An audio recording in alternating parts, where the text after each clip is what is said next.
You have a $10,000 idea sitting in your brain right now. You just don't realize it. So stick around because we are going to help you find it. A question that we hear all the time right now is, I don't know where to begin. I'm not sure what problem I can solve for people. I'm not sure what to sell. A specific phrasing that I keep hearing is, what exactly would I be selling, from people who haven't joined us yet?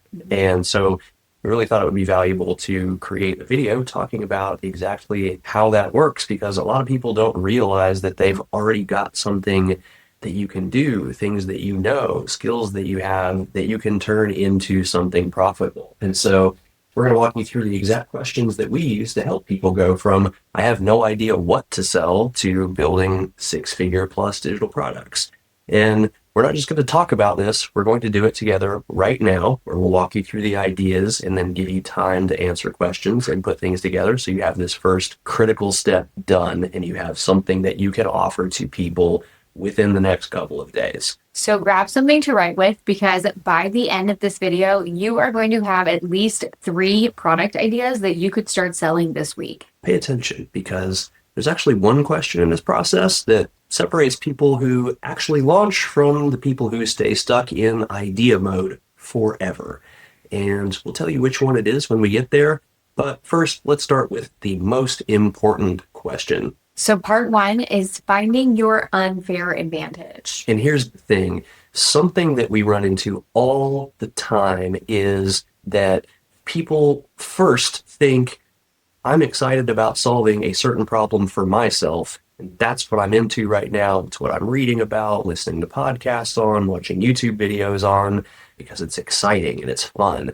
And they think, that's the problem that I want to help people solve. What we ideally want to do, especially if you're first getting started, is figure something out that you already know that you can help people with, because there's probably lots of things that you can do that people ask you about already, and you don't even think of it as being valuable because it is completely second nature to you. You just kind of throw it away as oh, anybody can do that. Here's the thing.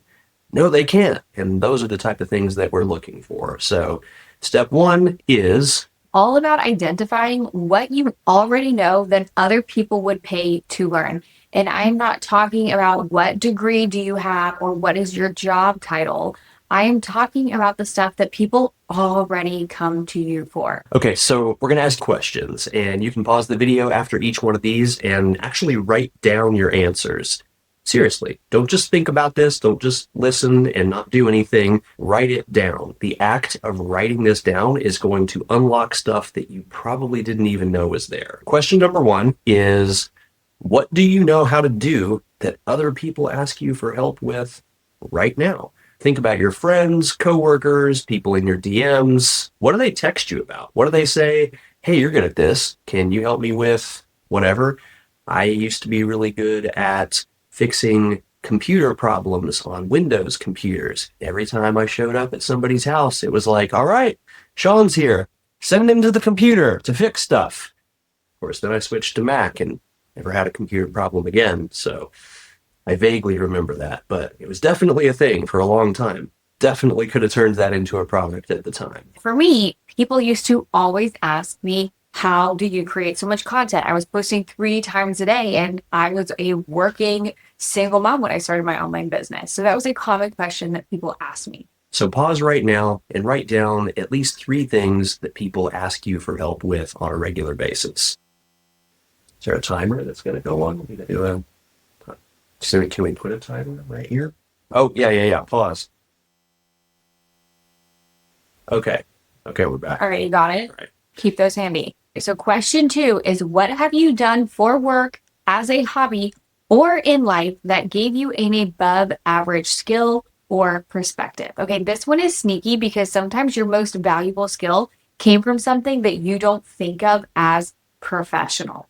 Maybe you planned your wedding on a budget and now all of your friends ask for vendor recommendations. Maybe you survived a toxic workplace and learned how to set boundaries. Maybe you taught yourself graphic design on YouTube and now you are the go-to person for making things look good. Okay, so write down any experience you have, whether it's in your work, a hobby, life, just something that you're interested in. that gave you a skill that most people don't have. And don't try to filter things out for also thinking what's going to be valuable. We can dig through, sift through this stuff later. Just anything that you can think of that fits the answer to this question, just get the ideas on paper and go for it. So, pausing again.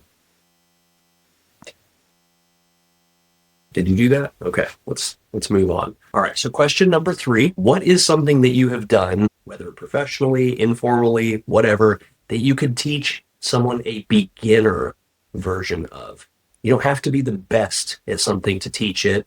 You just have to be a few steps ahead of somebody else. And you don't have to have a really huge outcome either. That's another thing that we see all the time is people think in order to be valuable, like you've heard all these people, Gary Vee, Alex Hormozy, talking about giving value, value, value. And so naturally, like most of us want to be really helpful to people, and you're thinking way on down the line to something that might take a really long time to do is big and grand or something like that because we're trying to deliver as much value as possible, right?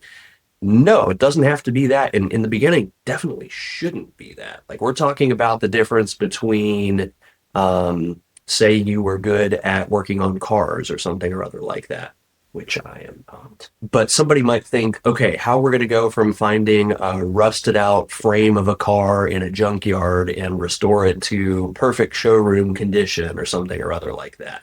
That feels good and valuable, that type of thing.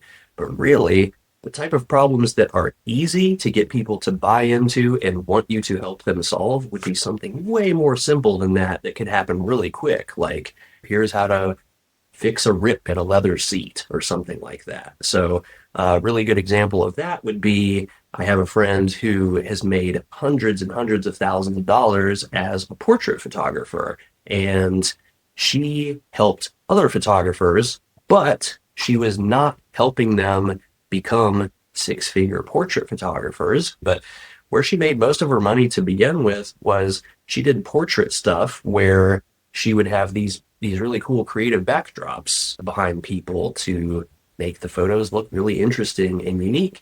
And she would paint them herself. And so it'd be a fun, creative afternoon or weekend project that she would do. And it would be low cost. It would be fun to do. And then her stuff would look different than everybody else who went and bought all of their backdrops from the same place as all the other photographers did. And so she sold tons and tons of courses teaching people exactly how to just do that. So very, very simple, easy to solve problem that she was good at.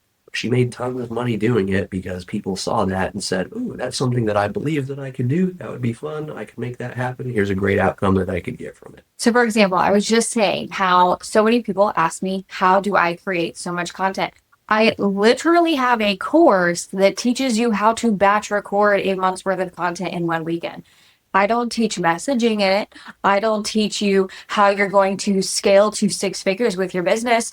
I simply teach you how you're going to batch record your content. It literally can be as simple as that. And that came as a direct result from people asking all the time, but I don't know what to post. What do I post? What do I say? I turn on the camera. I don't know what to say.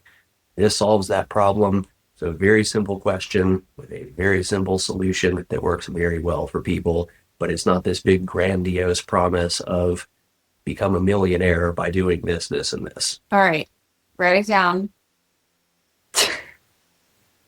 Huh. Okay. Next question is, what topic could you talk about for 30 minutes without needing to prep? This is the passion test. If you can talk about something for 30 minutes off the top of your head, you know enough to teach it. And more importantly, you care enough to stick with it. Maybe it's budgeting. Maybe it's skincare. I could literally talk about skincare all day. I actually tried to become a skinfluencer. It didn't work out, but it's okay because I'm doing way better. Maybe it is how to train a reactive dog or meal prep for a family of 5. So take a little bit of time, write down whatever comes to mind. So pause. Pause. I hope you're doing this. Okay, so go back, take a look at what you wrote. You should have a bunch of things written down right now. Now, circle the top 3 that you feel that are the most natural, the most repeatable, the things that you're asked about the most. and ideally what you're most excited about as well. But those three things, that is your unfair advantage. That is what you can build a product around. But here's the thing, just because you think it's valuable doesn't mean people will pay for it. And that's why step 2 is so important. So this is where we figure out who actually needs what you know, and more importantly, who is desperate enough to pay for it. Okay, so let's go. Okay, so the next part is to define your audience. Who are the people that need you? So now that we've figured out what you're good at, we need to figure out who needs it most. And this is where most people go way too broad. They think, well, my thing that I can do, it can apply to anybody in any situation. And the thing is, that might be true. That's not how we market things. Think about that right now. If somebody says, I can help anybody with anything, does that feel compelling to you? Like, oh, that's great. Sign me up for that. Okay, so we're going to go narrow. Ideally, uncomfortably narrow. Because the riches are in the niches, and the only time you pronounce it like that is when you rhyme it with riches. Okay, so we're about to prove this to you. Who could benefit the most from this knowledge? Be specific. What profession, what lifestyle, what stage of life are they in? Don't just say women. Say working moms with kids under 5. Don't just say entrepreneurs. Say solo service providers who hate sales calls. Don't say people who want to get fit. Say dads over 40 who want to lose the gut without giving up beer. The more specific that you can get, the easier it is to sell. Okay, so pick one of those skills that you circled and ask yourself, who is struggling with this right now? So pause to write that one down. All right, pause to write that one down. All right, be back. Did we write that down? I hope so. Think about the person that you just wrote down. What are their biggest problems, their frustrations, or unmet needs related to whatever topic it is that you're talking about? This is where you're going to get inside people's head. What keeps them up at night? What do they complain about? What have they tried that did not work? If you're teaching budgeting, maybe they're frustrated because all of the budgeting apps feel complicated and they give up after a week. A lot of budgeting things are spreadsheet related. And while spreadsheets are my love language, they make a lot of people want to jump off a cliff. So who knows? But if you're teaching content creation, maybe they're overwhelmed by posting every day, like Becca was just talking about a few minutes ago, and why she created the course on how to create a month worth of content in a weekend. So think about that. Pause, write down what their top 3 frustrations are, and then we will resume. All right, moving on. Next question is, you want to ask yourself, where are they stuck? And what do they wish that they could do faster or cheaper or more efficiently? This is the money question, because people don't just buy solutions to problems, they buy shortcuts. They want to skip the trial and error. They want someone to just tell them what works. So where is your person stuck, and what do they wish that they could fast track? Go ahead and pause this right here and write down your answer. Okay, so look at everything you've got. At this point, you should have a clear picture of who you are helping, what they're struggling with. That's your audience. And if you got this right, you should be feeling like, I know exactly who that person is. You might be thinking of a friend, a family member, or something that might actually be this person. That is great. That means you're armed to something. It might be a previous version of yourself. That one's even better, because then you can really get into that person's head, because that person is you. Okay, so remember that question that we said separates people who launch from the people who stay stuck forever? We're about to hit that right now. And the next step is where everything is going to click, or where people give up. Don't be the person who gives up. And that next part is... Okay, so now we are going to connect the skill to a transformation. This is where we will turn your skill and your audience into an actual product that people pay for. Because here is the truth. People don't buy information. They buy transformation. They want the after. They buy who they will become once they learn what you know. So let's figure out what transformation that you are selling. Okay, so the next question to ask yourself is, what is a specific transformation that you could help your audience achieve in under 30 days.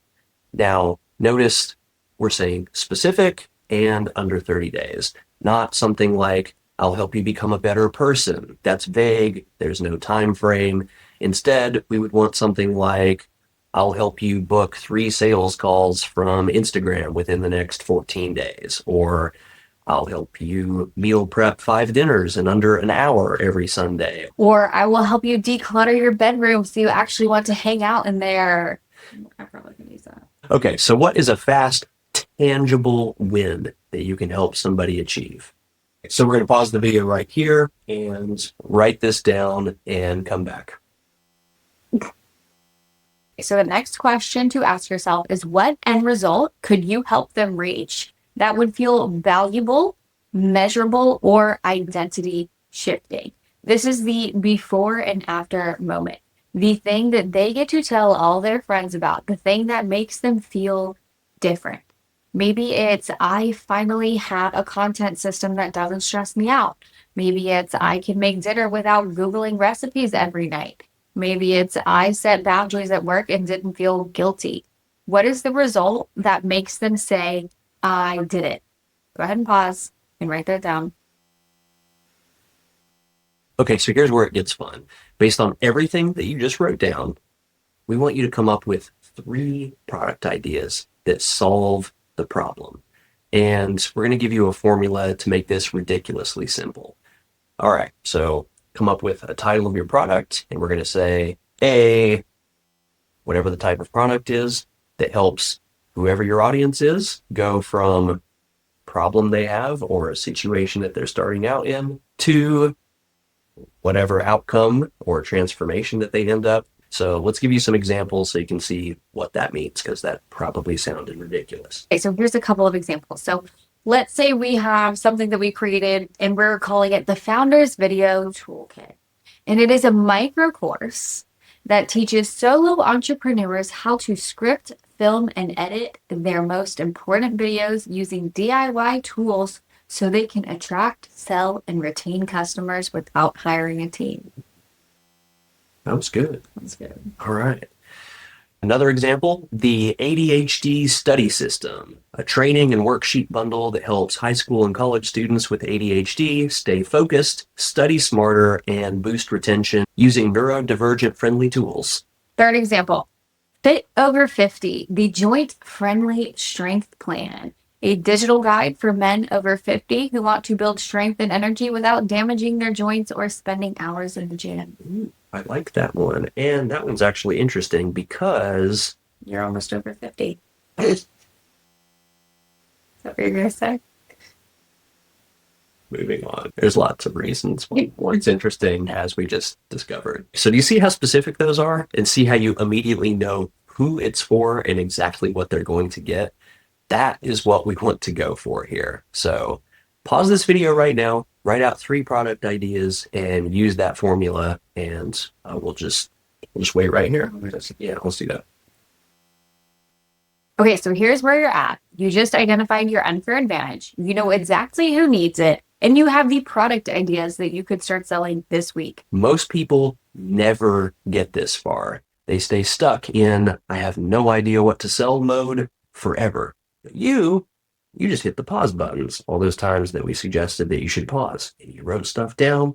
You did the work. You are well on your way. Having said that, having the idea, that's step 1. Actually getting your offer in front of the right people and actually selling it, that is where people really need help. So if you're ready for that, check out this video on how to create content that is actually valuable, builds trust, builds authority, and converts browsers into buyers by clicking right here. I don't know this place is. Right here. We'll point for that. Right here. Wait, I think it's a little bit higher. Yeah, probably right about there. Right here. Perfect.